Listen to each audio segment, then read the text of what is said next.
High winds fueled a large grass fire today that burned part of a business and threatened homes in Kennedale, southeast of Fort Worth. Hello, everybody. I'm Heather Hayes. And I'm Steve Eager. It's 9 o'clock. Sky 4 arrived on the scene earlier than many first responders. It started fairly small, but quickly crossed over some train tracks, the fire coming dangerously close to large gas tanks and damaging a welding business. Firefighters from more than a dozen different departments came out to help, and Fox 4's MACY Jenkins is in Kennedale tonight after interviewing a woman who was told she needed to leave her home this afternoon. MACY. Hi, Heather and Steve. Well, this wind is still very strong tonight. The fire burned roughly 100 acres here in Kennedale.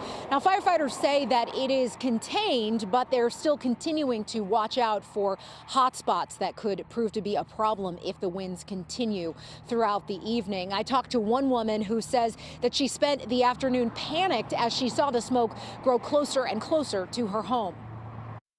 My house was filling up with smoke, and then as they started shutting down Kennedale Parkway, I knew it was getting serious. Vicki Chandler says she was alone in her home on East Kennedale Parkway, fearing the worst when she saw the smoke from this fire just a few hundred yards away. I just knew I was going to lose everything I owned because, like I said, that's my childhood home. Around 1:45 Tuesday afternoon, a Kennedale police officer knocked on her door and said it was time to evacuate. And when they tell you to get out, you don't know what to take. You just got to go. So she quickly grabbed her parrot, a conure named Jaws, and left. That's my daughter's bird. I couldn't leave him there. Kennedale Fire Department says they got the call around 1:30 Tuesday afternoon about the large grass fire. A total of 13 agencies showed up to assist, including nearby Arlington, Fort Worth, Mansfield, and Everman fire departments. With the winds, it did get ahead of us for a moment, but we started to be strategic with our placement of our apparatus as we got ahead of it. The flames threatened 15 structures. Part of a commercial welding building caught fire. By late afternoon, the fire was under control, and crews turned their attention towards cleanup and hotspots. Adam Turner with Texas A&M Forest Service expects a busy fire season. Thanks to a healthy dose of rain, fire season last year was almost non-existent. So typically when we have a moist year like that, we have a lot of grass growth, which leads to the next year when it all dies off, we can have large and long extended fire seasons. Turner says that extra brush combined with high wind and low humidity is a recipe for trouble.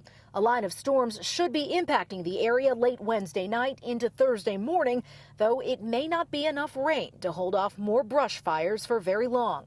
We could be talking about a reprieve for maybe a week, maybe 2 weeks. But he expects fires like the one in Kennedale will be a continued concern for the next several months and encourages everyone to be prepared for possible evacuations. Think about if something goes wrong, what do I have to do? What do I have to take?